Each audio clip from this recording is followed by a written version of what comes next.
Welcome to our live coverage of SpaceX's Demo 1 mission.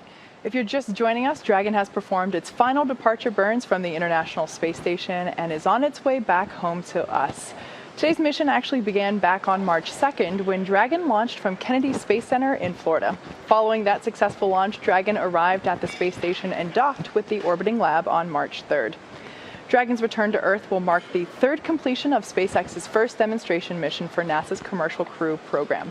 While there are no astronauts on board Dragon today, this demonstration mission represents an important milestone as we approach our first crewed mission later this year.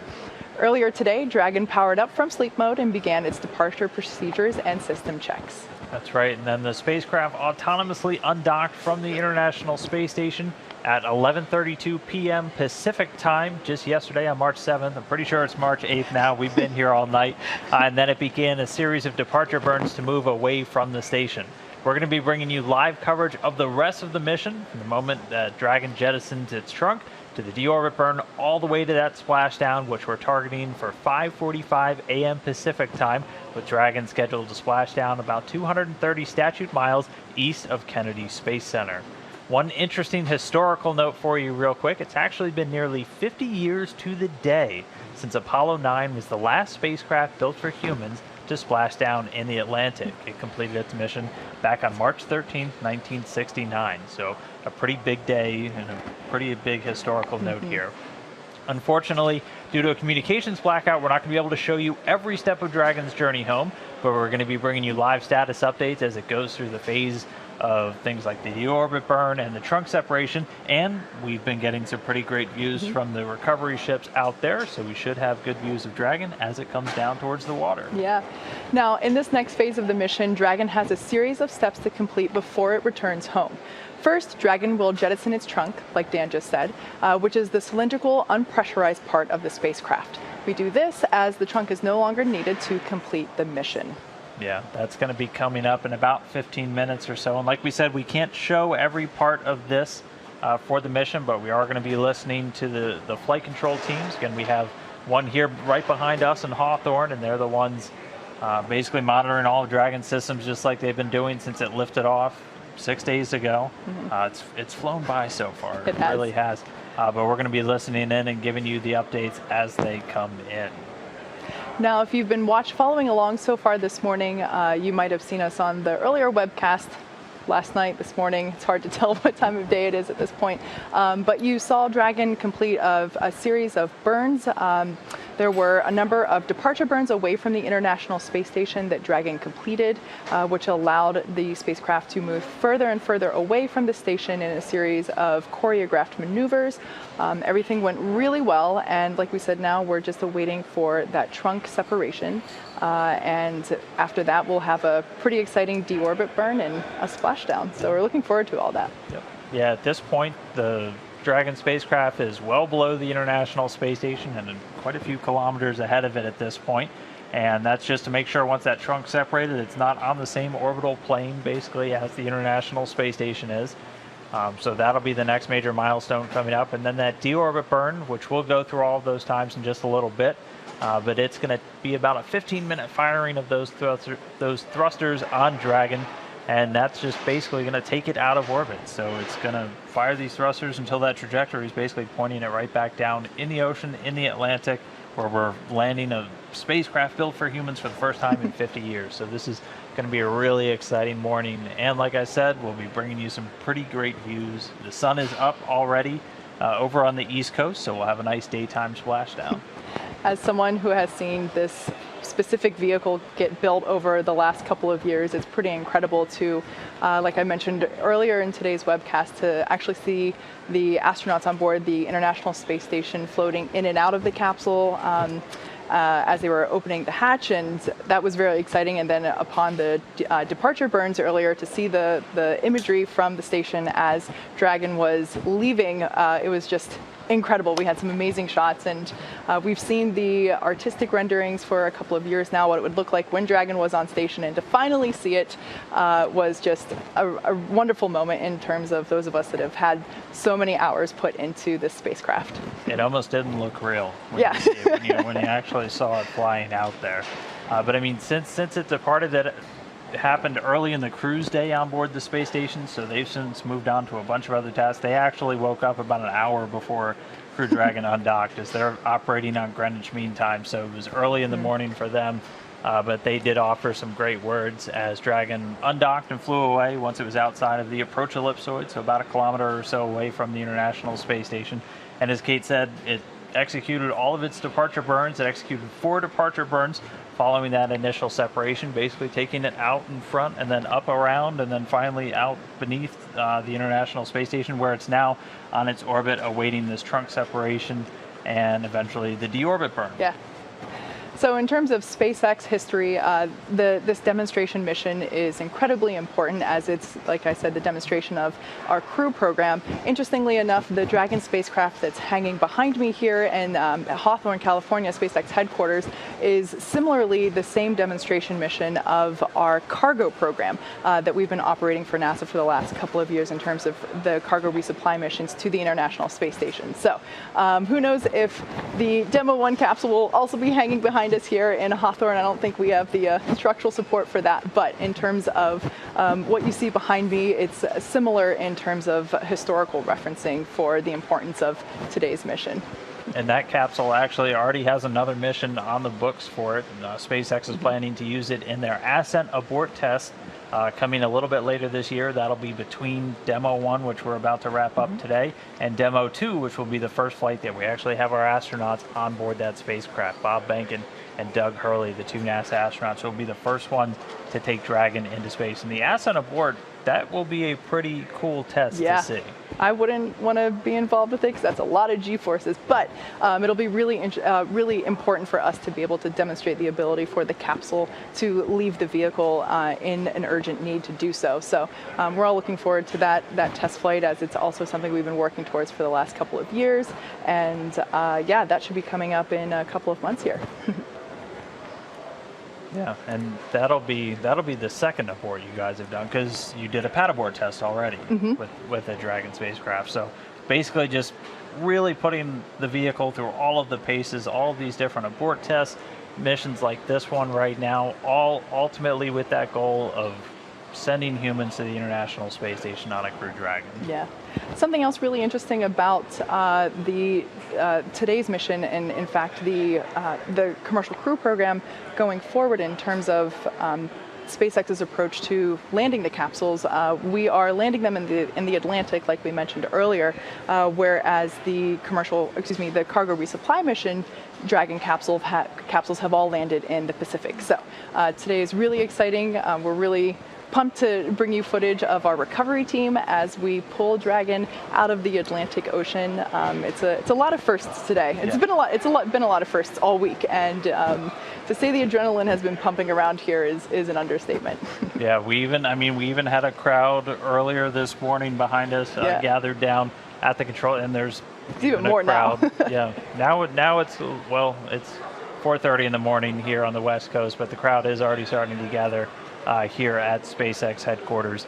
But interesting note, normally those cargo Dragons landing over in the Pacific, and while this vehicle ultimately designed for crew, it's also carrying some cargo. It carried about 400 pounds of cargo up to the International Space Station, and it's been packed with a little over 300 pounds for the return trip home. And that's broken out across a couple of different areas. One of the more interesting ones, and one of the ones NASA's really keen on, is it's bringing back what we call utilization, so some science samples. It actually has 2 bags. They're basically like coolers on board that are packed with these cold bricks that we're able to put science samples in. So the ones that are coming back home today using some of the human research projects on board the International Space Station is, we like to say, the astronauts are experiments themselves. We're always poking and prodding while they're up there just to see how the human body changes and reacts in microgravity. And a lot of the samples from a couple of those projects are coming home on Dragon today. Also bringing home a couple of radiation monitors, and one thing that our program manager, Kirk Shireman for the Space Station program, noted, it's also going to have a fan pump separator on it. And that's actually a piece, it's a piece of the spacesuits, the EMUs, the extravehicular mobility units. I'm from NASA and we still use way too many acronyms. And it's a piece that actually failed on orbit some time back, and they're bringing it home to take a look at it. It was since replaced with a spare unit. And we do have some spacewalks coming up in March. So very busy time in space right now, but right now kind of all focused on watching this Dragon come home. So the next milestone that we have coming up in about 7 minutes is the trunk separation. We will take a break for a few minutes while we await that, so stay tuned and we'll see you in a couple.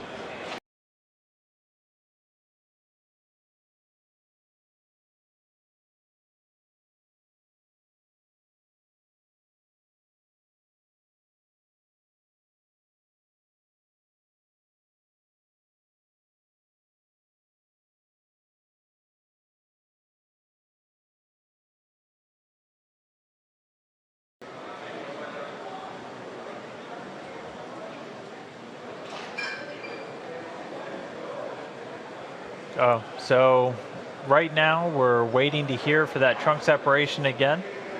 We are expecting to get that call just on the internal nets any moment now. That'll be the next major milestone, and then it'll be on to deorbit burn. Exactly. So we should have that call out any minute now. As we await for trunk separation, this is the last thing that Dragon has to do before it is able to re-enter the Earth's atmosphere and splash down in the Atlantic Ocean. That's right, yeah. The trunk not coming home, but the rest of the Dragon capsule, the more important part, is going to be coming home. The other stuff that Dragon's going to do before it does that final re-entry is close that nose cone, and we'll get through a little bit of that soon, but basically that nose cone is going to protect that top part of the Dragon spacecraft, the docking adapter, and also the guidance and navigation and control sensors. So that's one of the last major milestones. That's another kind of departure from the cargo Dragon, which that nose cone gets jettisoned during the launch phase. But with Crew Dragon keeping the nose cone all the way through, it helps in the actual reusability of the Crew Dragon for future missions. Now that trunk section is unpressurized, and we are able to use it to transport cargo on the way up to the International Space Station, but everything that comes back from station is put into the pressurized section. So we are able to jettison that trunk as it's no longer needed, and we're able to shed that extra weight. And I think we just heard trunk separation. All right, so hopefully we'll be able to bring you visual here shortly. Actually, no, we're too far away from station at the moment, so yeah. Yep. So next up is going to be the spacecraft using some forward thrusters to perform the deorbit burn. This is going to be a really major step because once that deorbit burn happens, you're coming home. You're leaving orbit and you're coming back to Earth. Can't wait. And that's going to put Dragon on a trajectory for that return. The burn will last about 15 minutes once it starts. So we're going to, again, continue to stand by. This is kind of the calm before the storm, if you will, where we're just waiting for things to really get into motion. Dragon's going to pretty soon do that deorbit burn. And then following that, it only takes about 45 minutes or so until it's in the water, down in the Atlantic, and ready to get picked up by the teams on the boats out there. So once again, we're going to continue to stand by. We're going to bring you these updates as they come in. But one more milestone down, just a few more to go, and then Dragon's home.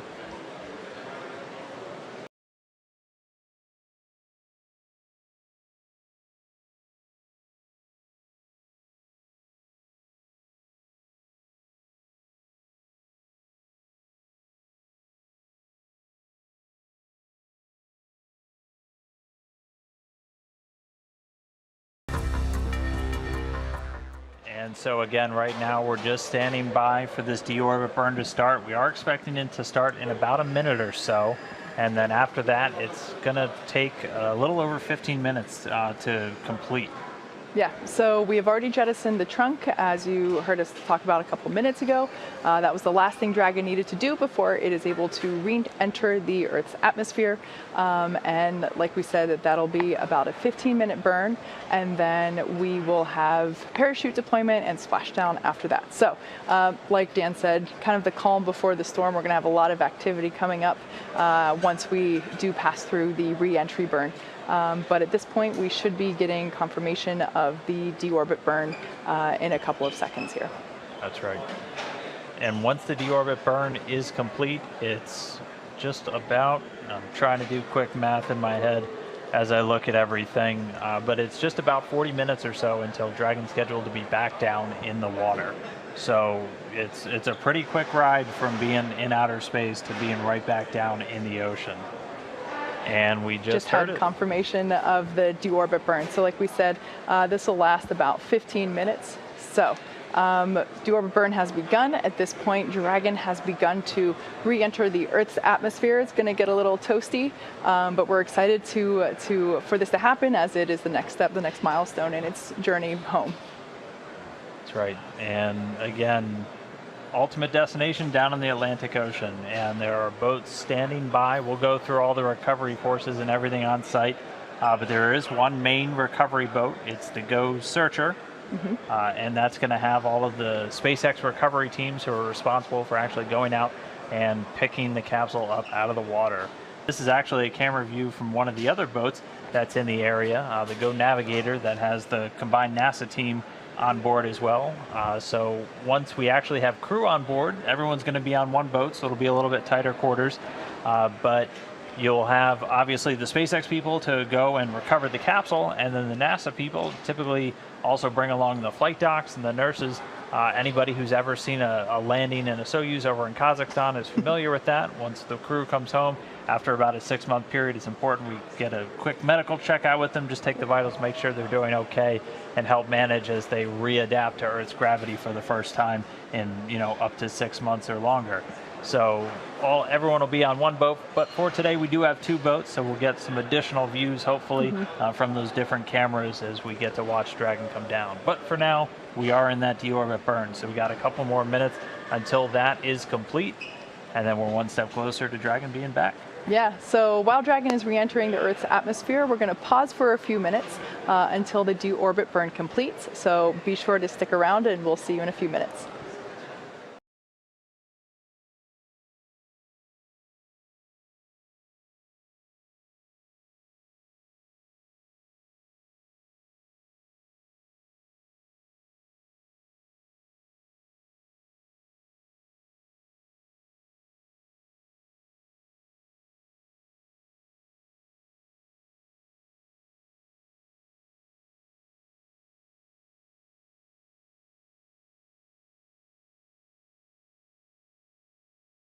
And so right now we're about halfway through that deorbit burn. So again, we expect it to last about 15 minutes and 20 seconds.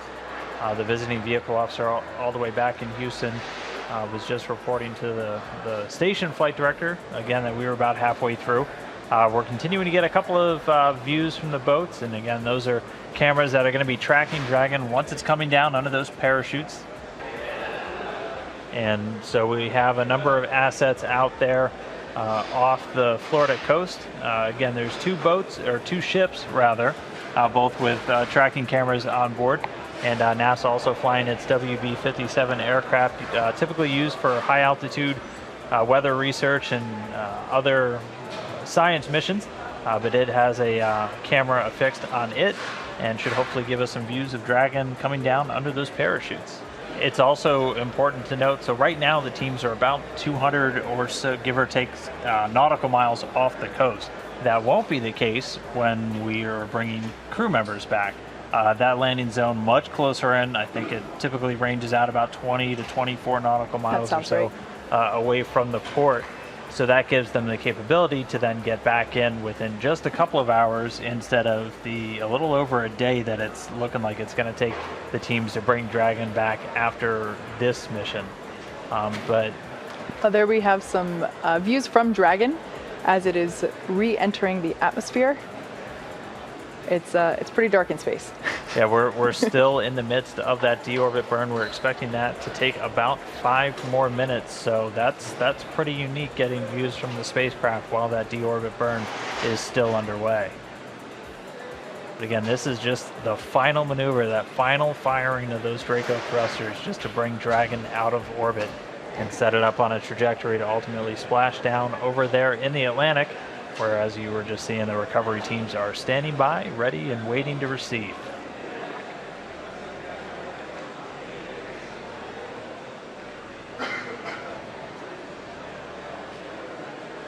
And again, this deorbit burn lasting, or planned to last, about 15 minutes and 20 seconds. And this is just to ultimately carry Dragon out of its circular orbit. So right now it's been in a circular orbit just beneath the space station's orbit. We call it a co-elliptic orbit for the last several hours. And this deorbit burn is going to radically change that planned orbit, basically setting it up to intersect back down with the Earth, back down there in the water where the recovery teams are waiting. And yeah, and to give you a timeline of that recovery period, it's expected to take a little under an hour or so for the teams to actually have the capsule back up on the boat, which in a situation where there's crew on board, that's about that hour to get the crew out of the water and onto the boat so they can do all of their initial medical checks and everything else that we typically do after crew members are returning from these long duration missions.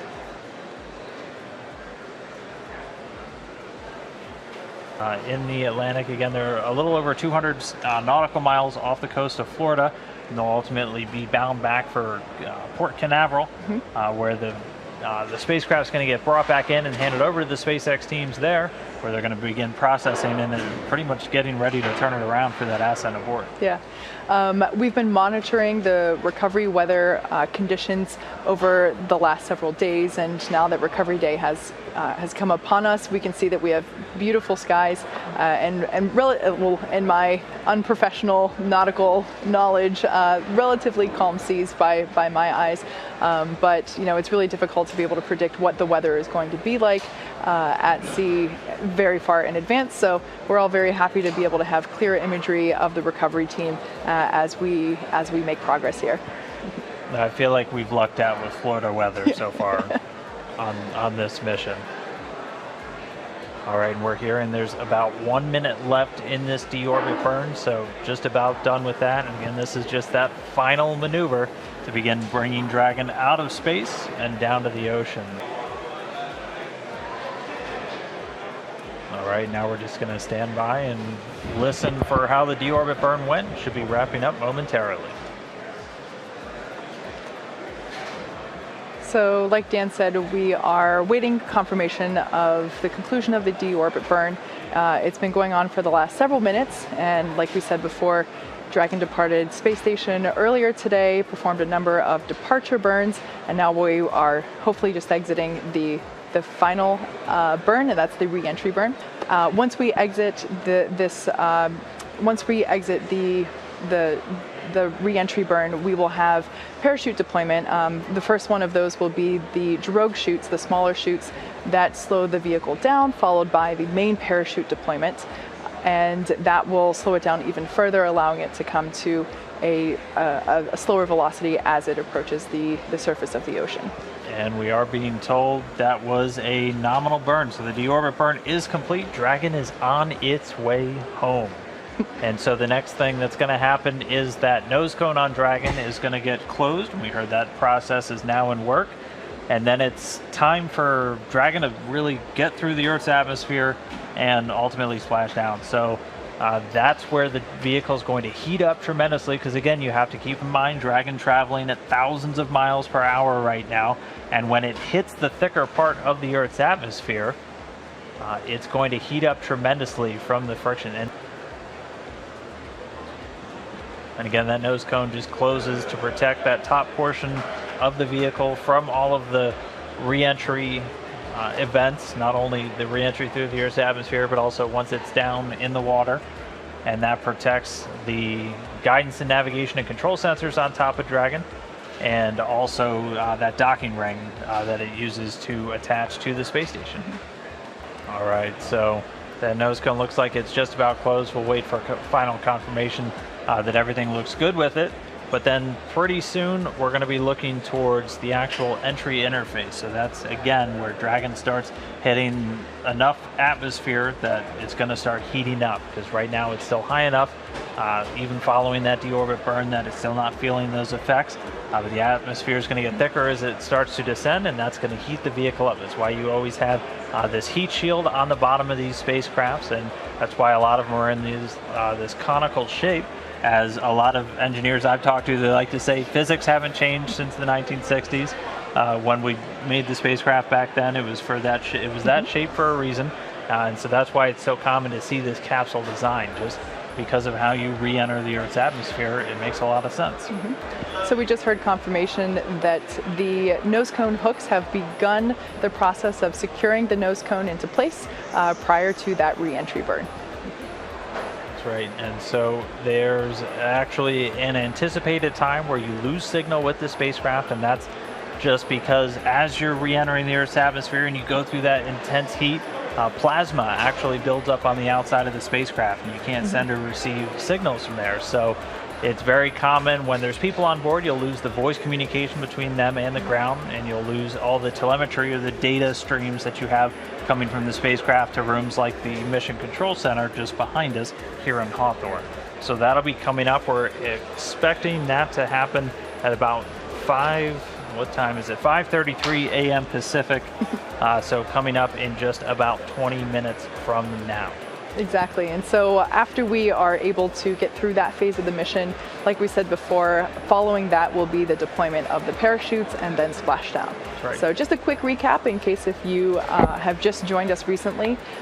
We have departed from the International Space Station. Dragon completed a series of 4 departure burns in a slowly choreographed maneuver. And now we have already jettisoned the trunk of the Dragon spacecraft. We have completed the deorbit burn, and now we're just starting to come back down through the Earth's atmosphere in the final leg on Dragon's way home. That's right. So that nose cone's closed, and we're just going to be standing by to wait until we go through that entry interface. Again, that'll be about 20 minutes from now. And then once it's down through there, it's time for the parachutes. And we talked about the parachutes a little while ago, and we should hopefully get to see those parachutes maybe from the plane.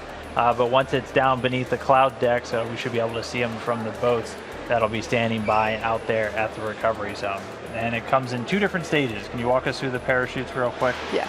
So with the parachutes, we will have the drogue parachutes. Those are the smaller chutes that will come out that will slow the vehicle down a little bit. And then we will have the main parachutes. Those are clearly visible by the orange and white coloring on them. Very iconic if you've watched our previous Dragon splashdowns for the cargo resupply missions. So we will have that, and then that's what will slow the vehicle down enough to have a safe splashdown in the water. So at this point, another fun fact about Dragon, in the return to Earth, the seats inside the capsule at this point have actuated or turned into the re-entry position. So depending on what phase of the mission we are in, the seats will actually actuate or adjust the angle to make sure that the G-forces that the astronauts will be experiencing are in the right places. So with that being said, we will take a quick break as we active operations here at SpaceX. So with that being said, we will take a quick break. Be sure to stay tuned with us as we go through this period of anticipated blackout with the Dragon capsule. We'll be back in just a few as we come back in anticipation of that parachute deployment. Stick around.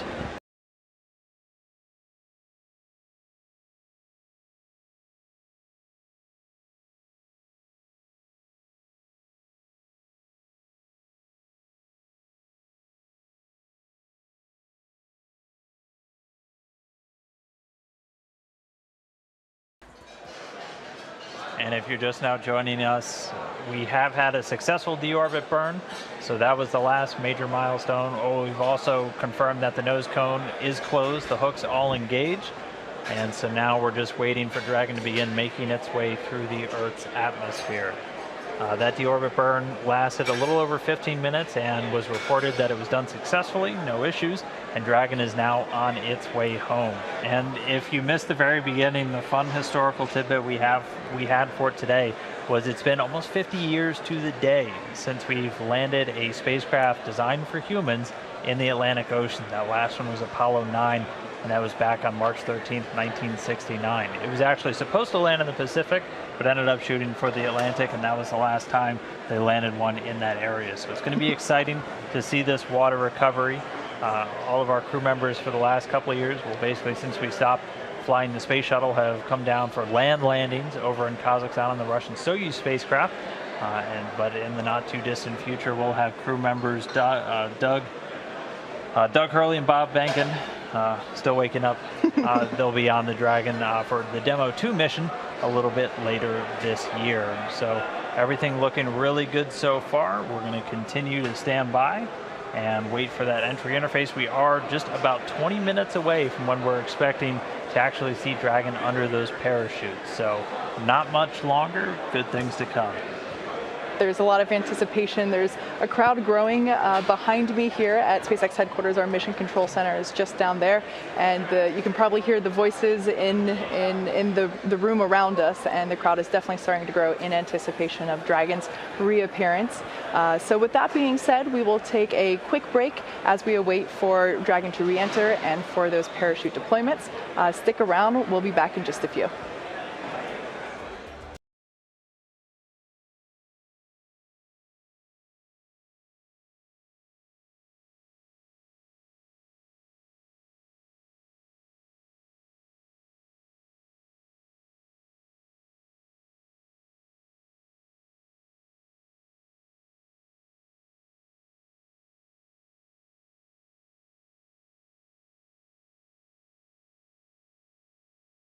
And so we're getting a bit of a treat here. You're getting a live view inside the Dragon capsule as, again, it's getting closer and closer to that entry interface, coming through the Earth's atmosphere and then splashing down in the Atlantic Ocean. But first, we have a very special guest, somebody who's going to be on board a Dragon in the not too distant future, NASA astronaut Bob Benkin. Bob, thanks for being here. Thanks for taking a couple of minutes. I know you're following along with the teams. There's a lot of excitement. How are you feeling about the mission so far? Well, I think I said this before when we were out here for the ascent phase and docking. Just super excited. You know, of course, this one is the precursor for our mission that's upcoming here. And so when this one's done successfully, we'll be one step closer to our flight. That's awesome. Yeah. So what is in store for you between now and that flight? What kind of preparations do you have left to do? Yeah, that's a great question. We have a significant amount of training that we need to go through. So we'll walk through all the various phases of flight. So we'll do pre-launch. We'll get suited. We'll do that here in Hawthorne in the Buck. We'll do a walkthrough at the Kennedy Space Center, actually on the launch pad. Learn a little bit more about the emergency escape system if we should need that prior to launching into space. And so we'll walk through all those different scenarios. Then we'll head back out here again for a couple of other events associated with docking and, of course, with the re-entry. Awesome. And so we're getting views inside the Dragon spacecraft, and I mean, a camera's okay, but it can't do the real thing justice. What's it like to be like in a spacecraft when you're coming back through and everything's heating up? Yeah, there's a couple of pieces of coming back through the atmosphere. The first one is really emotional for those of us who've seen a lot of spacecraft come back. It's just it's very special to kind of go through that experience, and it's a physical thing as well, as you actually see the light from the atmosphere as it heats up the external portions of the spacecraft. You see some orange lights flickering, the plasma kind of go past the windows. The windows will be down near our feet on this vehicle. That'll be our closest view out the window per se, but it's definitely something that we'll be able to see and know the outside of the vehicle is going through something pretty severe, and we'll be hoping it takes care of us as it takes us through entry. That's incredible. I can't even imagine what that experience might be like. Yeah, it's remarkable. Again, there's the physical piece of it. You can, sensations that come in with the light, but there's also the emotion of knowing that you're taking all that energy that you put into the vehicle to get it into orbit. It's all got to come back out so that you can get back to the ground safely. So it's been a while since you've been to space. Is there anything you're really looking forward to when you get to the space station? Anything like what's your bucket list once you get back up there? For me, when I get back to the International Space Station, I really am looking forward to seeing it completely complete. I was pretty close with my flight. We put the cupola on the underside of the space station, one of the things close to the construction complete on the International Space Station. So I'm looking forward to getting back in there and actually experiencing sunrises and sunsets again. They're just remarkable from on orbit. Not quite the same as they are from the ground, and can't get that anyplace else. Last question for you. I'm sure you've been following along on social media. You've seen the photos of our zero-G indicator. Now he's not coming back until you bring him back for us, so you'll have a little bit of time to play with him while you're on station. Is there anything that you would like to teach little Earthy while you're up on station with him? Yeah, that's a good question. I didn't actually realize that little Earthy was going to stay on board the space station until Lee Rosen, one of your folks here at SpaceX, come and let us know when we sat down to watch undocking, and he said, "Hey, we're going to need Earthy back. You got to bring him back. And so I think our plan is to have him teach us. He's going to welcome us aboard probably when we get there. And I think Ann and David and Oleg have trained him up well. So hopefully he can walk us through the emergency brief, and he's a full-fledged station crew member by the time that we get there. Well, it definitely looks like he's been getting a crash course in just about everything. Yeah, he should have it all, and he ought to be able to transfer it to us. That's part of being a crew member that arrives and takes over responsibilities on the International Space Station. That's very cool. Well, we certainly look forward to him coming back, as well as you and Doug, in our Demo 2 mission in a couple of months. So it'll be very exciting. Very much looking forward to it, as you might imagine.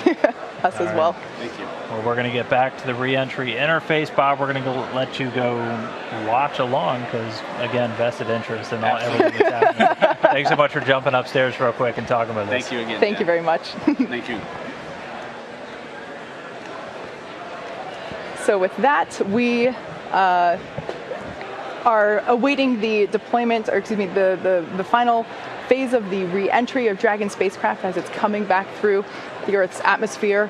I'm still kind of reeling from his comments about what it's like to actually come barreling through the Earth's atmosphere, something that you see depicted in movies and TV shows, of course, but to hear it live from the source is pretty cool. And that's exactly what Dragon and Ripley are doing right now. So we brought you a live view of that just a couple of minutes ago. That was pretty cool that we were able to get that shot. Like we said, plasma will be building up on the exterior of the vehicle as it's re-entering the atmosphere. So there's a blackout period that we were expecting, and that's where we're at right now. And you got to imagine the teams out there on the ocean are ready for this to come home. And again, since they're about 200 give or take nautical miles out to sea, they actually left yesterday, so they've been out on the water for some time, so they're ready and waiting. Again, the prime team is on that Ghost Searcher, and that's a bunch of SpaceX technicians who are going to be responsible for going out on some fast boats that will deploy from that prime ship, and they'll begin just basically getting the capsule stable and then bringing it in closer to ultimately get hoisted up on the ship. Also going off to make sure that they get those parachutes, as those get jettisoned from the capsule at pretty much just at the moment of touchdown. So we're just going to be ready to watch all of that unfold pretty soon. We should be seeing those parachutes in about 10 or 11 minutes from now, right after Dragon begins that final plunge through the Earth's atmosphere. So we're getting a lot closer. Things are really going to pick up once we get those first views of Dragon over the Atlantic there. Absolutely. So like Dan just said, we've got about 10 minutes until we see the first deployment, which are the deployments of the drogue parachutes. So with that being said, we're going to take a quick break, and we'll be back in a few as we get closer to parachute deployment.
So this is a view from that WB-57 airplane. You were looking at Dragon streaking across the sky on its re-entry through the Earth's atmosphere, aiming for a splashdown in just a little while from now.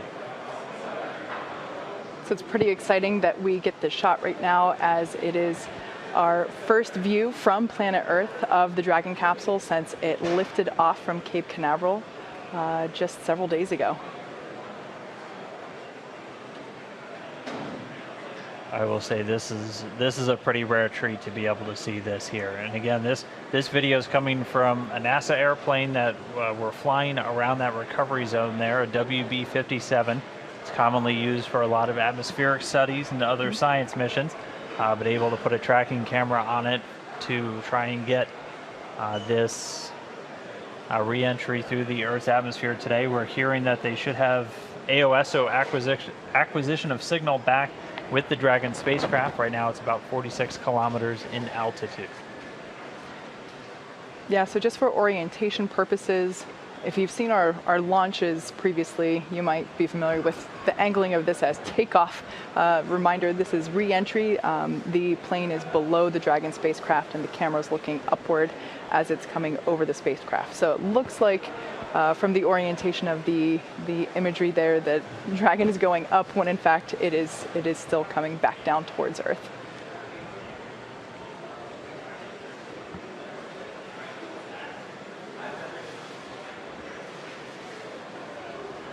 And again, just keeping you on the timeline, so we actually acquired signal about a minute ahead of when it was expected, where we're going to be looking for those initial drogue chute deployments at about 41 minutes after the hour. So after Dragon gets a little bit lower down, we're going to be keeping an eye out. You're going to see the drogue chutes deploy initially, followed by those 4 main parachutes, much larger and able to slow the vehicle down for a much softer splashdown in the ocean.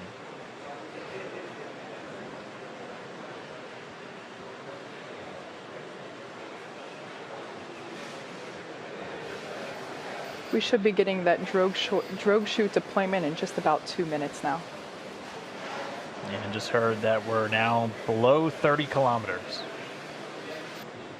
And if you're just now tuning in, this is Dragon. This is Dragon coming home. This is from a camera on board a chase plane there at the landing zone over the Atlantic, about 200 or so nautical miles off the coast of Florida. We're under 30 kilometers, continuing to descend. The next milestone we're going to be looking for is parachute deployment. And hearing we're now about 20 kilometers in altitude. The Dragon spacecraft continuing to descend. It's now subsonic, so already starting to slow down thanks to the aerobraking, basically slamming into that Earth's atmosphere, causes a lot of friction and allows the vehicle to eventually reach its terminal velocity, basically. And then those parachutes are going to kick in.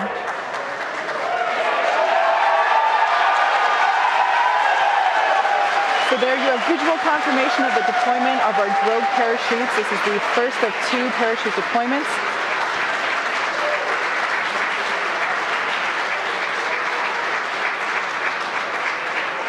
So those drogue chutes do the initial slowing, and then they're ultimately going to pull out the 4 main parachutes, responsible for really slowing the spacecraft down prior to that splashdown. You can hear cheering here at SpaceX headquarters as the employees that have gathered around our Mission Control Center are sharing the same view as you. What a gorgeous shot of Dragon coming back down.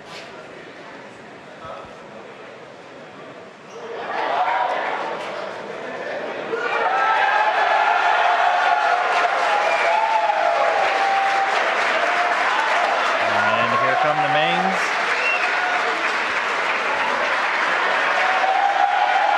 So over the next few seconds, we will see those main parachutes exactly like that begin to expand as they capture more air, further decelerating the Dragon vehicle down to the Atlantic Ocean.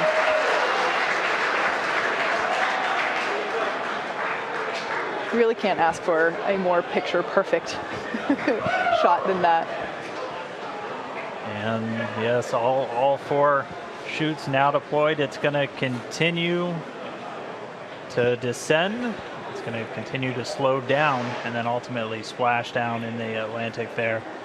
We're now under a kilometer in altitude. Just about 750 meters to go.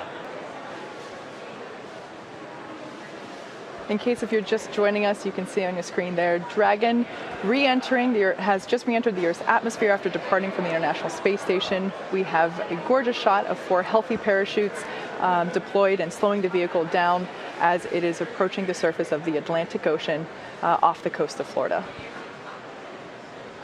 And it's continuing to descend under those chutes. We just passed 500 meters. Everything continuing to look good via reports to all the flight control teams. Now we're at about 400 meters.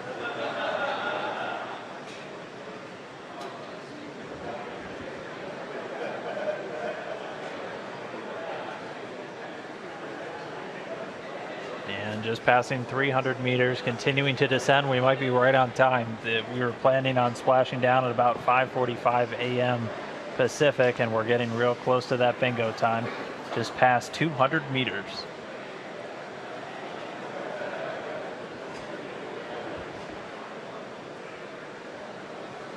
And we have confirmation that Dragon is now under 100 meters, is 100 meters above the surface of the ocean. So next up, standing by for splashdown.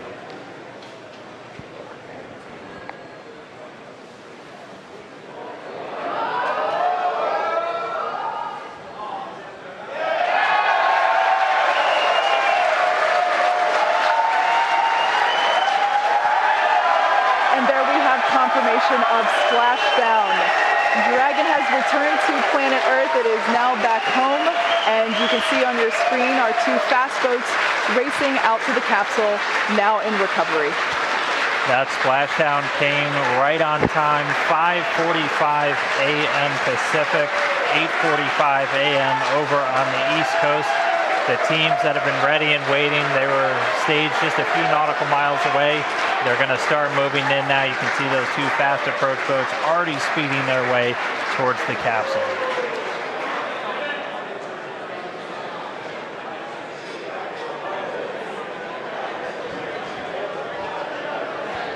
While there's still a little bit more work to be done at this point, like we said, the recovery team has to safe the vehicle and then lift it onto the recovery vessel.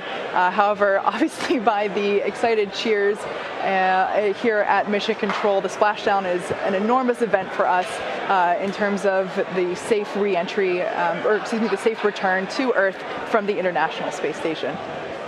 That's right, and you'll notice 2 boats on their way. One boat actually responsible for beginning to safe the vehicle and get it ready to go up onto the boat. The other one's going to go off and collect those parachutes as those 4 main chutes actually get jettisoned away from the spacecraft as soon as the vehicle detects that it's splashed down in the water. But if you missed it, I'm really sorry because that was really cool to see. But Dragon did splash down at 5:45 a.m. Pacific time, 8:45 a.m. over there on the East Coast, where they're now moving in on a Dragon spacecraft in the water, ready to recover it. Exactly. So like we said, the recovery team has been ready and waiting for a Dragon splashdown. It's been quite the morning, evening. Dan and I have been here since yesterday night, bringing you coverage from Dragon departure from the International Space Station now all the way down to splashdown. So it's a great next milestone, and we are excited to bring you coverage of the recovery operations as well. But we have a few minutes before that happens, so we're going to take a break momentarily, and we will continue bringing coverage as the recovery operations progress.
So we're going to take a quick break from the operations because right now we have Benji Reed. He's the director of the Commercial Crew Mission Management here at SpaceX. Benji, first off, congratulations. Successful splashdown, successful end of demo 1. What's it been like to watch through this mission? What are your thoughts? What are you looking forward to? Have you had a chance to catch your breath? No, but I'm super excited. Thank you for having me up here. To be honest, I'm kind of shaking, and I'm super, excited. It was an incredible journey to get to this moment. The teams have just done an amazing job, both the SpaceX and the NASA teams jointly. It's fundamentally, this is like a great day for the nation, for SpaceX, for NASA, for all of us, really for the world. I think it was Ann who said this is the first time in 40 years that we've have a spacecraft designed for humans to fly.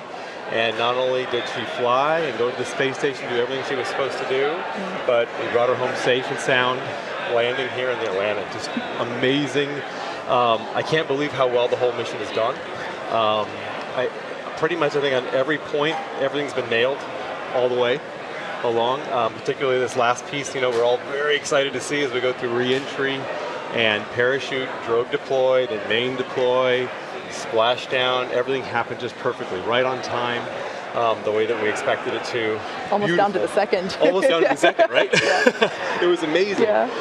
And so, as a team, SpaceX, we're here. We're just super honored to have the opportunity to have done this mission, to have worked with NASA to work through this. And Demo 1 is fundamentally this first major milestone in our process towards certification. I always like to remind everybody that this is a whole system, right? There's Crew Dragon, but there's the Falcon that's going to be certified to fly humans. There's also all the ground systems, the operations, our entire factory and production system. Everything that we do is being certified to be able to fly astronauts safely. And this is a huge step towards that. As we kind of look back over what happened over the last few days, which seems incredible to me, and really it's the culmination of years of work to get us just to this day.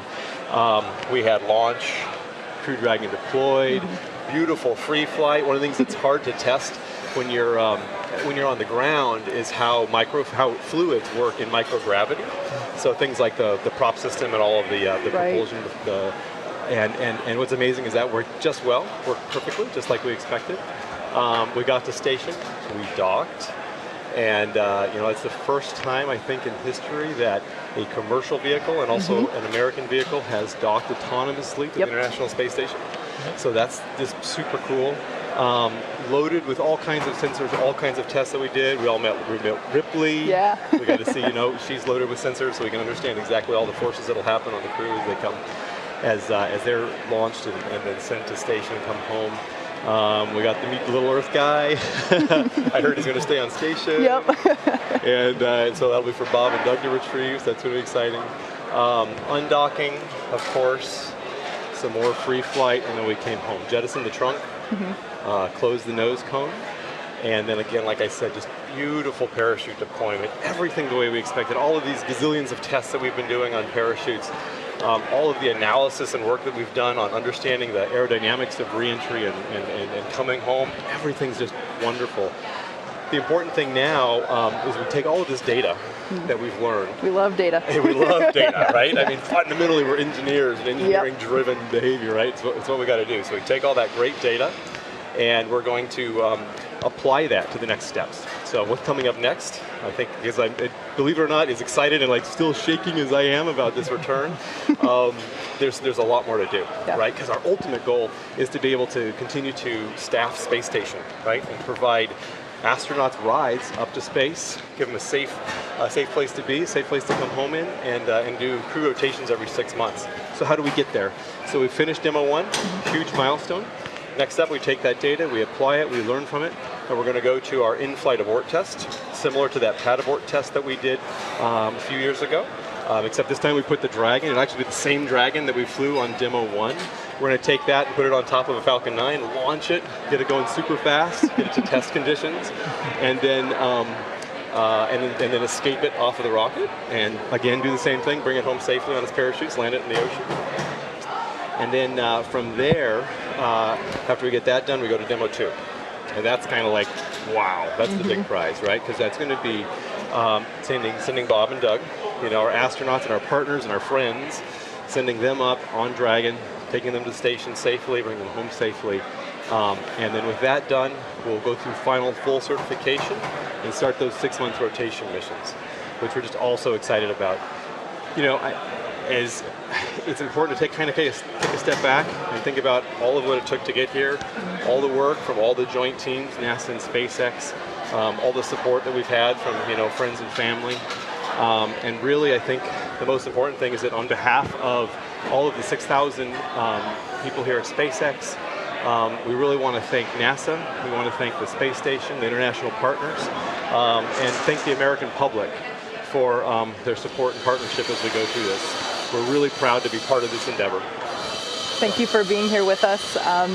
It is early Friday morning here in Hawthorne, so for those of us that work here at SpaceX, we still got a full workday going, and obviously we've already been working on Demo 2 for a while, even though today was the Demo 1 day, so I'm sure that you, like me, will continue our work on Demo 2 for the rest of the day. I'm going into meetings to start talking about the next steps that we've already been working on Demo 2. So. Exactly. Well, thank you so much for being here with us. Congratulations to your team as well on the success of the last week. Really, it's been awesome for us to be able to share the hard work of all SpaceX employees with the public. So with that being said, thanks for being here. We're going to take a quick break as we bring you more coverage of the recovery operations, which you can see is ongoing on your screen there on the left. So stick around, we'll be back in just a couple.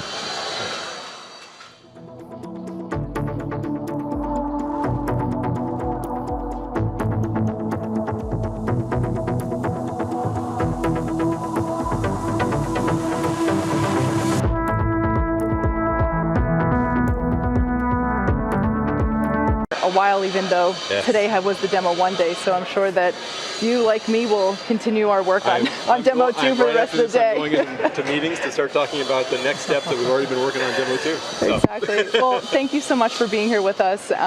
Congratulations to your team as well on the success of the last week. Really, it's been awesome for us to be able to share the hard work of all SpaceX employees with the public. So with that being said, thanks for being here. We're going to take a quick break as we bring you more coverage of the recovery operations, which you can see is ongoing on your screen there on the left. So stick around, we'll be back in just a couple.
We're waiting to get some video back from those recovery teams out there in the Atlantic. For now, though, we do have another guest for today's broadcast, NASA Administrator Jim Bridenstine, who's standing by over at NASA headquarters in Washington, D.C.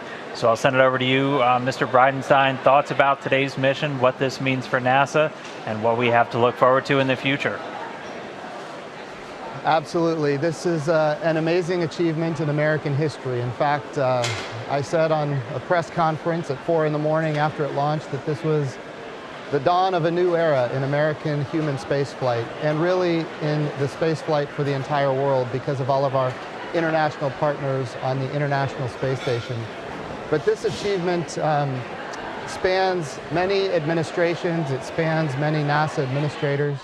I want to start by thanking Mike Griffin, who was the NASA administrator that really got this program going during the George W. Bush administration. And of course, Charlie Bolden was the administrator for 8 years under President Barack Obama. He kept this program strong. And then of course, Robert Lightfoot was immediately preceded me. And here we are today with this amazing achievement, and the current president, President Trump, his budgets for NASA have been as strong as they have been in my adult lifetime. So this really is an American achievement that spans many generations of NASA administrators, and in fact, over a decade of work by the NASA team. So I want to congratulate, first of all, the NASA Commercial Crew Program, all of the amazing engineers that have been involved from the very beginning. I want to thank, of course, the amazing achievement of SpaceX and their entire team, and the vision of Elon Musk and what he has done to help really rejuvenate this very inspirational moment for this new era in American human spaceflight. So this is really an amazing achievement for all of America, but it's not just for all of America right now. It goes back in time. There are so many people that deserve credit, and really what's unique now is that NASA can be a customer. And I know there's a long way to go. We launched an uncrewed spacecraft here. Of course, we have Demo 2, which will be a crewed spacecraft. And between now and then, we have a pad abort that we need to test as well. And so these are all capabilities that are leading to a day where we are launching American astronauts on American rockets from American soil. I have heard, when I was a member of Congress, I heard over and over again, how do we keep constancy of purpose? Because it seems like we lurch from one administration to the next and changing visions and changing budgets. How do we keep constancy? Well, this is a perfect example of a program. When we talk about these things that NASA does, it takes in many cases decades to achieve this kind of capability. And the constancy of purpose here for all of these years is important. But now NASA can be a customer. We can be one customer of many customers for human space flight in what we believe will be a very robust commercial marketplace for space operations. And we're going to have numerous providers that are going to compete on cost and innovation. And of course, that's how we're able to do what we've seen now, where rockets are being reused.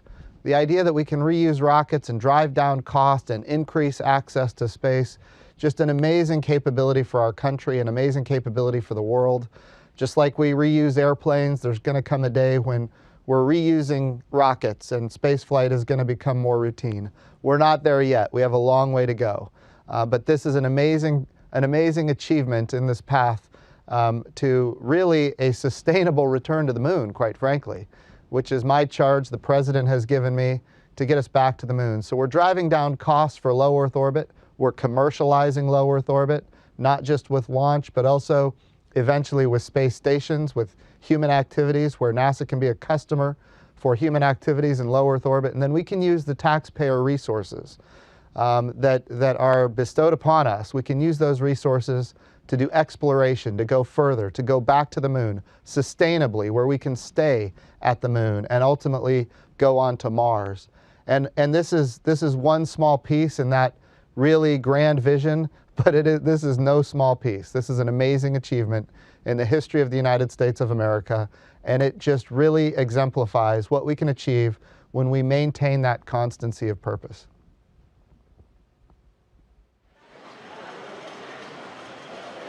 All right, and thank you, Administrator Jim Bridenstine, again joining us just there from NASA headquarters over in Washington, D.C. We are still waiting to get some views from all the recovery teams. They are still in that recovery process. Again, we expected it to be between 30 minutes and an hour until they get the Dragon capsule back up on the boat.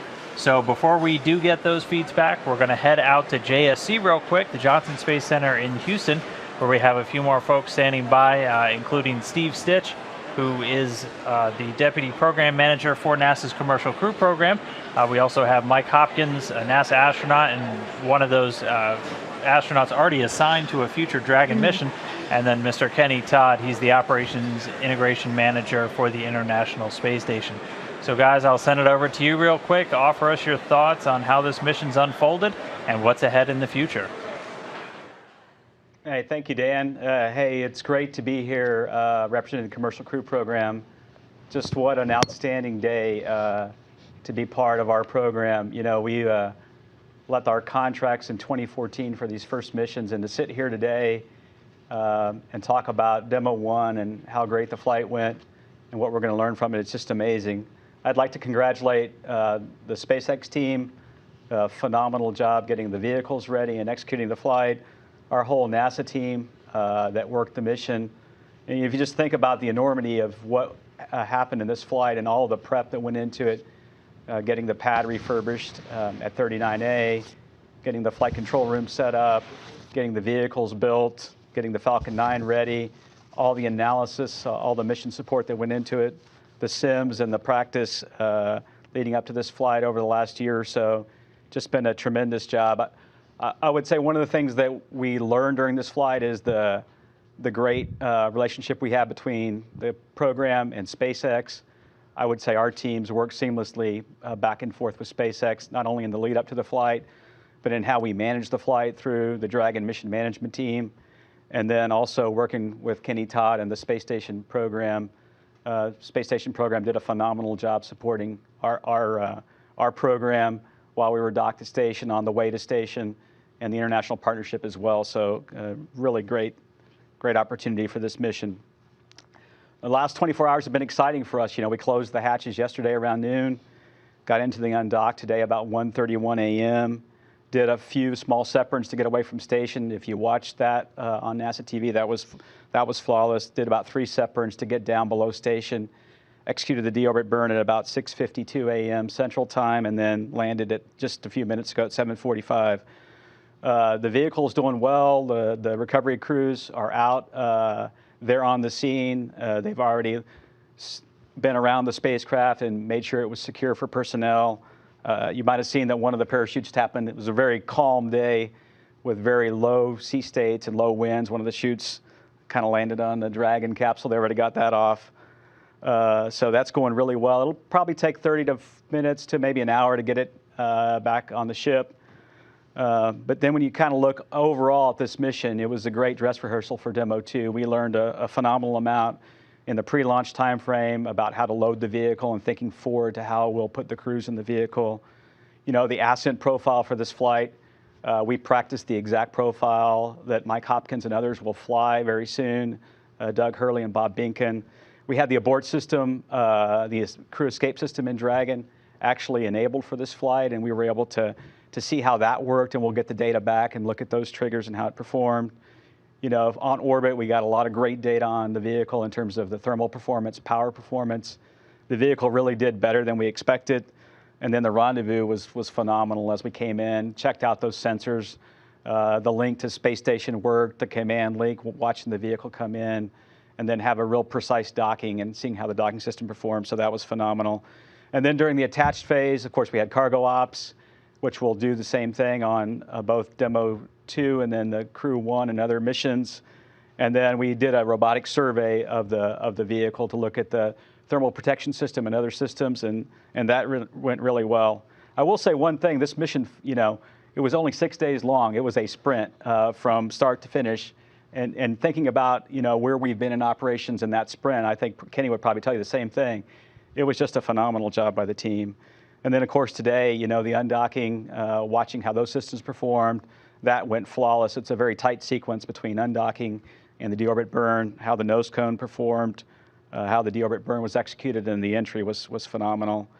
We did have Riley on board, a test dummy, and that's going to give us a lot of important data for the accelerations during both the ascent phase and then the entry phase under the parachutes and then landing. So we'll collect that data and look at that. You know, over the next few weeks, we'll be doing post-flight reviews. In fact, just next week, we'll have one for for the launch vehicle and the ground segment at KSC. We'll start reviewing that, and then subsequently we'll do reviews with SpaceX on the orbit phase of the mission.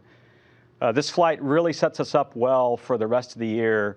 The very vehicle that's in the water in the Atlantic today will be the in-flight abort vehicle. And so one of the first things that will happen is the vehicle will come back to KSC and go over into the processing area and start getting refurbed for the in-flight abort test, which should be in the summer timeframe, in the June timeframe.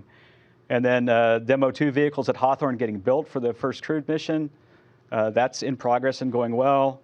That work has continued all through the flight. So that'll be a busy year for us for SpaceX with in-flight abort in the June timeframe, and then Demo 2 later in the year with the first crewed mission.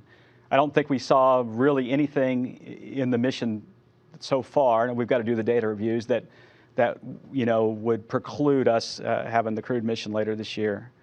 And then after that, it's a busy time in our program also.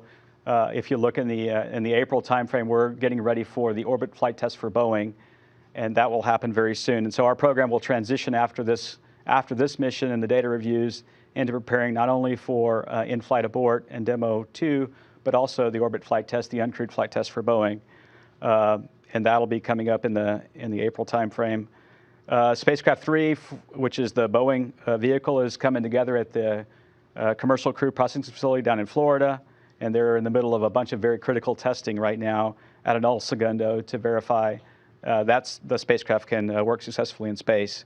And then later on this year, we'll have the crewed flight test for Boeing as well. So if you just look at all the activities in Commercial Crew, it's a super busy time.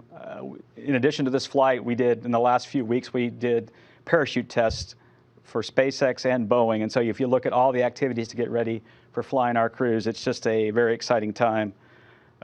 So again, congratulations to our SpaceX team and all the NASA people across the country that worked so hard for many, many years on this flight. It really sets us up for the rest of the year, and it's a super exciting time to be in Commercial Crew. Now I'll turn it over to Hopper. All right, thanks, Steve.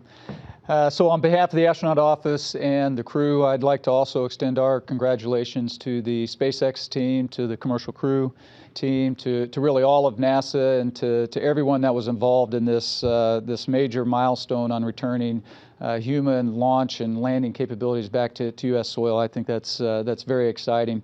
But as you can see on the video of the vehicle, work is still ongoing. The recovery procedures process is still ongoing, and I'm personally very anxious to hear how I think it's Ripley is feeling after they pull her out of the capsule and get her back onto the recovery vehicle. In terms of some major takeaways from a crew perspective, I think one of the things that we're very excited about from this DM1 mission is, for the first time, we've gotten to see an end-to-end test. And so now we've brought together the people, the hardware, and all the processes and procedures, and gotten to see how they all work together. And that's very important on this as we move towards putting people on board the vehicle. And as Steve also said, of course, we're very interested in seeing the data. I suspect there's going to be some lessons learned, some improvements, some changes that we're going to have to make from this. That's all part of the testing process. In terms of what's ahead for the crew, so for all of the crew, including the DM2 crew, Bob and Doug, and Crew 1, myself and Victor Glover, and then the backup crew, Kjell Lindgren, we're all going to be following very closely the in-flight abort test, as well as the procedures, the training to get ready for that DM2 mission. We also have a lot of verification testing, final verification testing, that we'll all be involved in, as well as test subjects for that. Specifically for Bob and Doug as DM2, of course, they're going to start focusing even more on that training for the DM2 mission. They've got, after this mission, they've got a lot less runway in front of them, so it's going to start moving, I think, a lot quicker. For the Crew 1 crew, the team, Victor and I, and even for Kjell as the backup, we've got a lot of training, not only for Dragon, but also for ISS. Our mission is to not only get up there and return safely, but is actually to do some work for the ISS program while we're there. And so that means we've got to do all of the training for being able to do the spacewalks and being able to operate the robotic arm and maintain the station and do that critical science that's been going on for, gosh, over 18 years now. Pretty amazing. So that's what's ahead for us. I guess finally I'd like to just kind of emphasize that this mission, this amazing week that we've had, is really just one small step in this very methodical build-up approach that we've been going through, that the program has laid out, that the company has laid out in order for us to put people on board these vehicles and get them up and back to the station. And so, again, congratulations to the entire team, and over to Kenny. Thanks, Hopper. And just about any conversation you're going to have today with anybody around here is going to start with a congratulations. And so I'll certainly offer mine to Steve Stitch, Kathy Leaders, the commercial crew program. Just a phenomenal effort. It's not easy doing what this program's had to do for the last several years, and to finally see the product of that has just been incredible for the last week. And our friends out at SpaceX, Benji Reed, Artie Matthews, the team out there, we've been working with them for the better part of a decade doing commercial cargo services, and that's we know that team. They're as every bit excited about human spaceflight as we are, and their passion shows. It shows whenever they launch a vehicle. It shows whenever they bring a vehicle home. There's just a lot of excitement around that, and it's quite invigorating for a lot of us to see that kind of passion. It really is cool. So anyway, to Benji and the team at SpaceX, certainly we pass along our congratulations from the space station program, and we'll certainly look forward to seeing you guys again soon. As far as the milestones, the things we got to do while the Crew Dragon was on board, one of the things from a station program that we were really looking to do was to check out the interface that we installed here a couple of years ago on the front end of PMA-2 to ensure that our latches worked properly, interfacing with the Dragon, that we were able to flow power through the interface. All of that worked just perfectly. And so for us, we feel like we're in a good position going forward to support the commercial crew program, and that we don't have anything else, at least on the front end of the PMA-2, that we need to worry about going forward. We are later this year going to install another docking adapter up on the Node 2 Zenith port, which will give us two ports to dock the commercial crew vehicles. And so we're excited to get on with that activity later on this year. So as far as the team, I talked to our team earlier this week, and I said probably in about a week from now we'll forget that we had a Crew Dragon on board, just because of what lies in front of us, and that is we have a new crew coming up later this coming week on Thursday. We'll see the launch of 58 Soyuz from Baikonur. And so we're excited about that. The team has already started to deploy there. The crew's there and ready to go, and so we're excited to get the crew back up to a size of 6 again.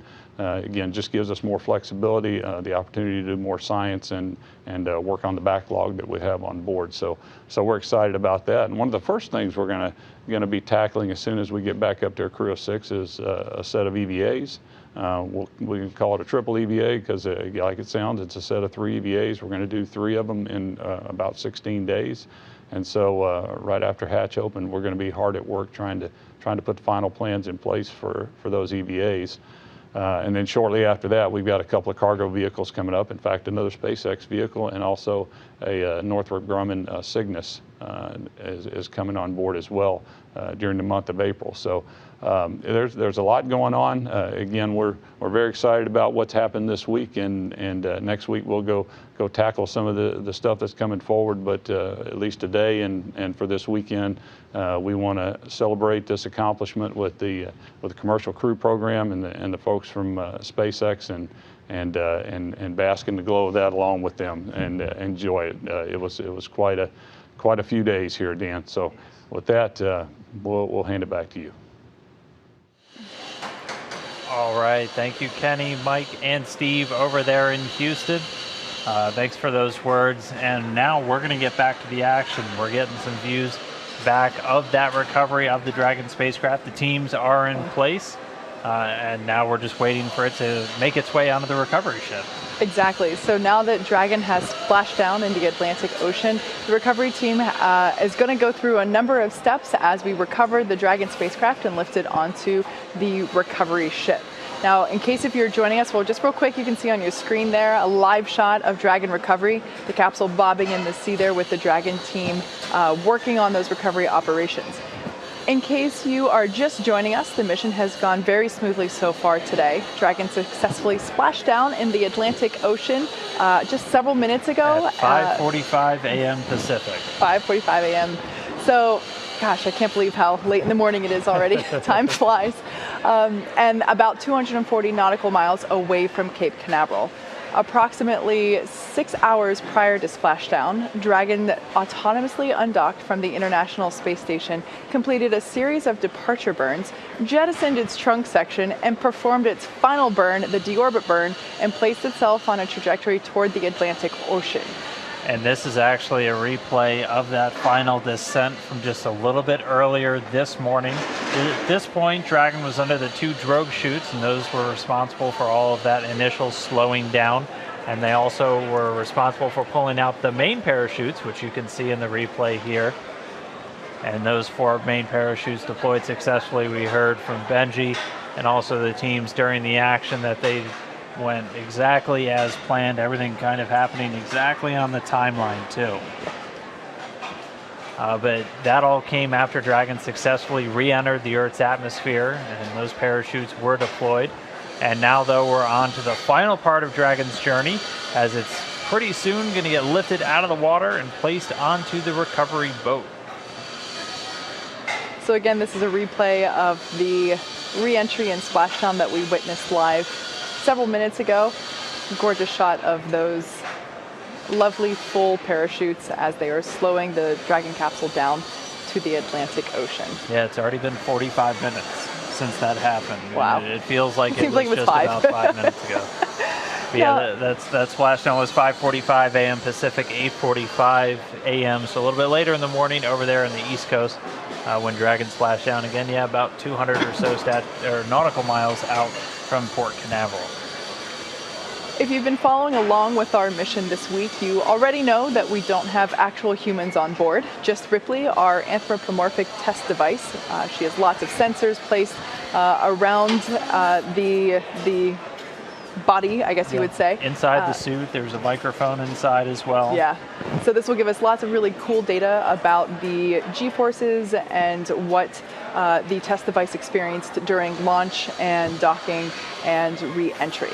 However, as with all steps so far in our Demo 1 mission, our teams will be covering the full steps in the recovery process as if it were an actual crewed mission in order to prepare for our first time with NASA astronauts on board.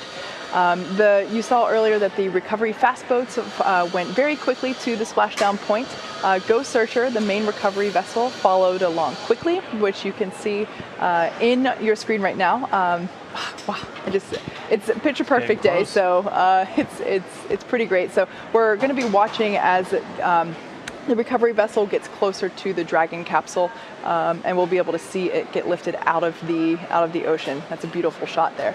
So our recovery crew has been already performed the safety checks that they do after splashdown. The vehicle itself safed itself as well as soon as it detected that it was in the water, and the team made sure it was safe to approach the Dragon spacecraft. And then upon that immediate detection of landing, Dragon automatically released all of those main parachutes, and that just prevents the wind from catching them and potentially pulling or dragging the spacecraft across the water. And those parachutes also get recovered. Another one of the fast approach boats was tasked with that immediately after splashdown.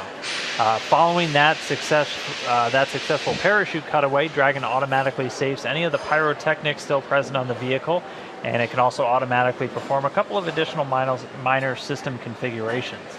The astronauts, if they were on board, would remain seated, so Ripley obviously hasn't gotten up right now on the boat, but she has not unbuckled her seatbelt yet. She has not unbuckled her seatbelt yet.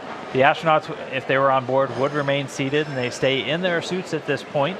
But the Dragon spacecraft has air conditioning on board, and that helps keep the temperatures in check inside the spacecraft.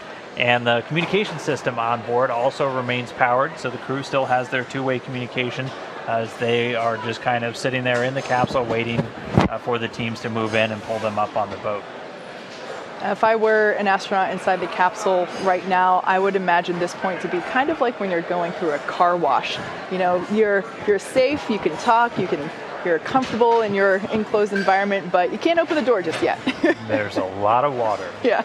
Now it took a little bit over 10 minutes for the recovery to complete their safety checks, and they completed their preparation activities. And right now, as we can see, they are making progress toward being able to lift Dragon up and onto the recovery vessel.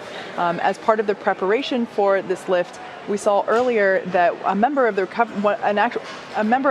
recovery team actually climbed on top of the capsule, and that was in order to attach the Dragon's hoist rings and connect the lifting line. So a lot of physical requirements for that particular role. I probably would not be able to do it. I'd fall right off most likely. But it's really cool to be able to see our recovery team, who has been practicing live in action here with these beautiful shots from the Atlantic Ocean.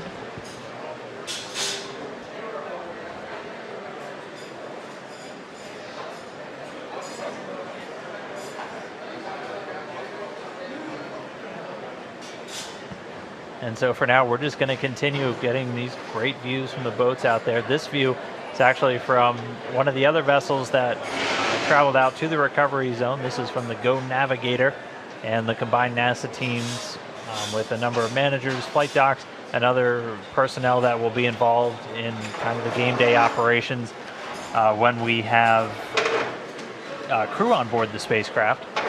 They're on the Go Navigator.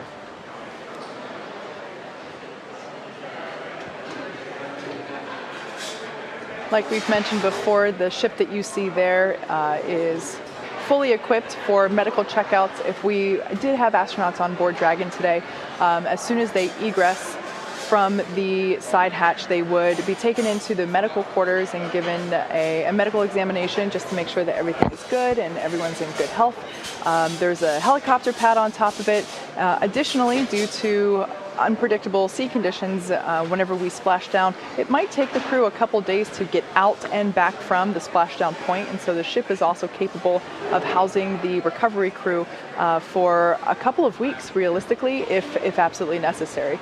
Obviously a long time to be on a ship, in my opinion, but it's fully equipped, and I've been on that ship myself, and it's just incredible to me as someone that keeps my eyes towards the sky and not necessarily, water, ocean sickness. It's just incredible to me that we're able to have a vessel like this in our fleet, really, when you think of the full encapsulation of what a mission requires. It's not just going up, it's coming back down and back onto land safely as well. And this vessel is a great example of how we're able to do that.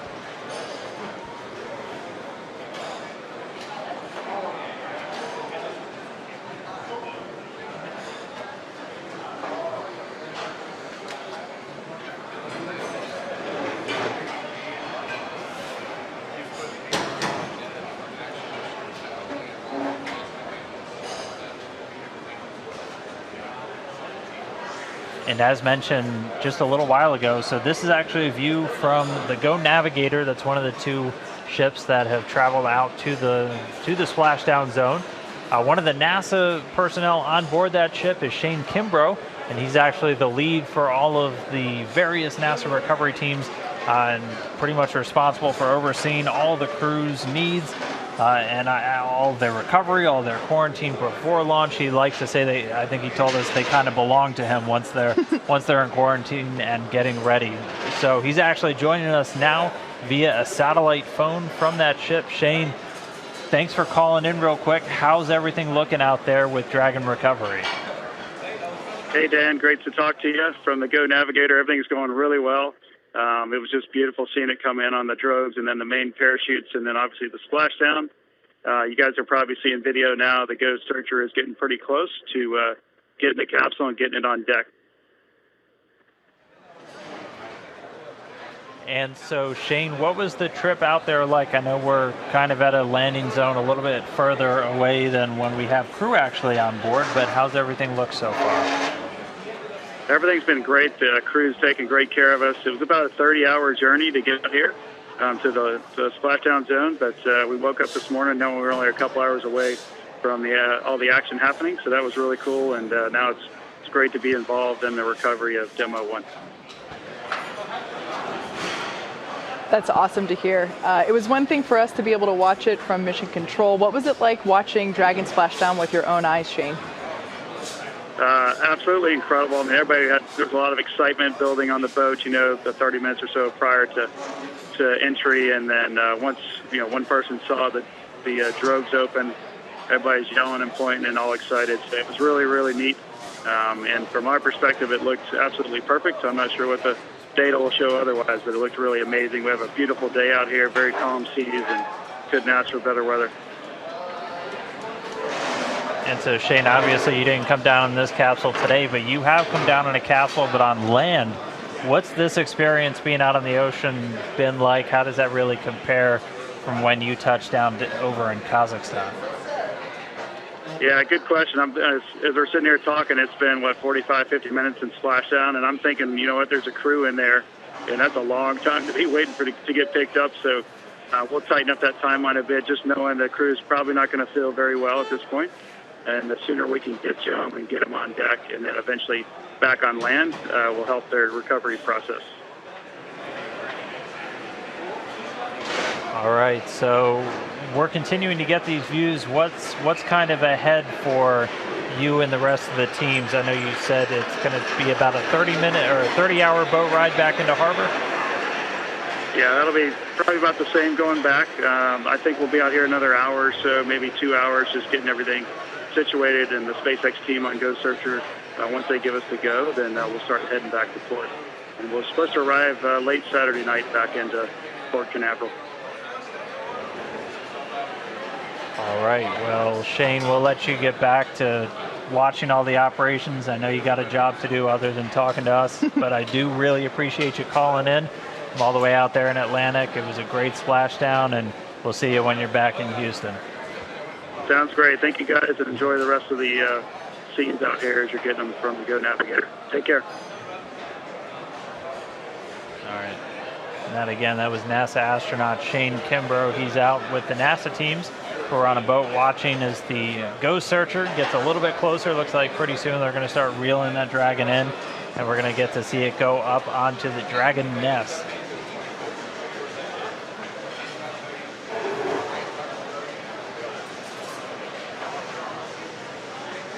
So you saw a couple of seconds ago the shot on your screen of the back of the boat itself. That is the cradle that you saw. That's what we've been referring to as the nest. It's designed specifically for the Crew Dragon design, and that is exactly where, once the lifting arms have lifted the capsule out of the water, and it'll place it back down in that spot. And then that is basically where, if there were astronauts on board, that is the position in which they would be egressing from out of the capsule. Looks like we're getting closer and closer to the capsule. And it should be in range soon. As we've talked about, it's expected to be about an hour or a little bit less post splashdown for the capsule to be back up on the boat. And as you kind of heard Shane talk about, really you just want to try and get the crew out of there and in a more stable environment as quickly as possible, and then you can actually start take the boat and start heading back into port. And if you missed some of the data earlier in the show, they are a little over 200 nautical miles out to sea right now, which is why we were hearing it's going to take them about 30 hours to come back in. Once we have crew on board, that's not going to be the case. They're going to be in much closer to land, within about 20 or 24 nautical miles, and so that gives you the option to be back at shore in just a couple of hours. But as Kate pointed out earlier, there is a helipad on that boat. So if for any reason they needed to get the crew back much quicker, they could actually airlift them out and then bring them right back to dry land there in Florida. But the gap continuing to close. It sounds like operations are definitely picking up here in SpaceX headquarters if you're starting to hear some of that. But everything looking great so far. We should have that Dragon on the boat in just a little bit. Yeah.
We're continuing to watch Dragon's recovery. At this point, the teams have already lowered the vessel's hydraulic lift mechanism down into the water as they're getting ready to bring that Dragon spacecraft up into the on-deck translation system that SpaceX decided to call the Nest.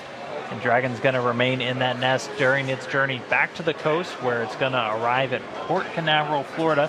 Again, we're expecting that to take about 30 hours or so. For this mission, it'll take them that long to make their way back because they're a little over 200 nautical miles out to sea. But for crewed missions, as we've said, the landing zone's only going to be a couple hours ride away from port. And that's just so SpaceX can quickly get those returning astronauts back to dry land, where things are a little bit stable. And after you've been in microgravity for about 6 months, your feet will probably appreciate that. The capsule pretty soon, though, is going to get lifted and set into that nest, and then they're going to center and orient the vehicle. And then Dragon will eventually get translated into the hangar aboard the ship so that the teams can open up the hatch. And for missions with astronauts aboard, we're almost at the point where the recovery teams would be assisting the crew to get out of Dragon. So we're almost there. That would happen shortly after they get back onto the ship. In aerospace terms, we call that the crew's egress from the spacecraft. And under the typical circumstances, the SpaceX recovery team is going to be helping out the crew of Dragon within 1 hour of landing. Yeah, so you can see on your screen there, Dragon is getting closer and closer to the back end of the recovery ship. Just a minute or two ago, we saw the crew member that was responsible for attaching all the appropriate rigging to the vessel jump off the capsule and back into the water. Right now we're just waiting for Dragon to lift up and out of the water and into the nest. And there it goes. So there facing us is what we call the side hatch, and that is where, as Dan just mentioned, the astronauts would, if we had astronauts on board today, where they would be exiting. The top hatch is what we use to connect to the ISS, and that is currently hidden underneath the nose cone. But like we said, astronauts will be coming out of the side hatch. And we got a beautiful shot there. Now the hydraulic lift is coming back towards us, and it is preparing to lower the Dragon capsule into its nest.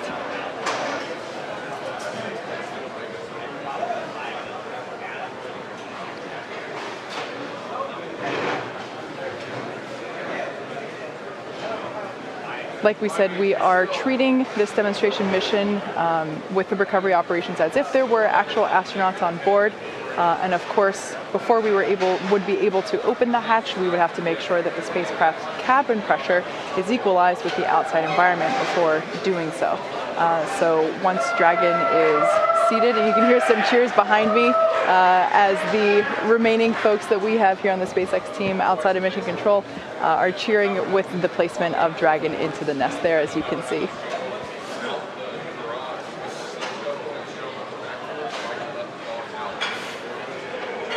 You might also notice that the thermal protective system that we have on the outside of Dragon, if you were watching during launch, was a pristine white. Of course, upon re-entry, like we mentioned before, there was plasma, of course, as it re-entered through Earth's atmosphere. So we have a lovely toasted marshmallow there sitting in the nest of our recovery ship, which is, I just think it's such a cool view now that we're bringing the Dragon down, and we are obviously recovering our rockets, and it's just really cool to see that evidence of return back to Earth is really wonderful. Yeah, and we had fantastic luck with the weather today. The sea states were relatively calm by all reports, only a couple of clouds dotting the sky.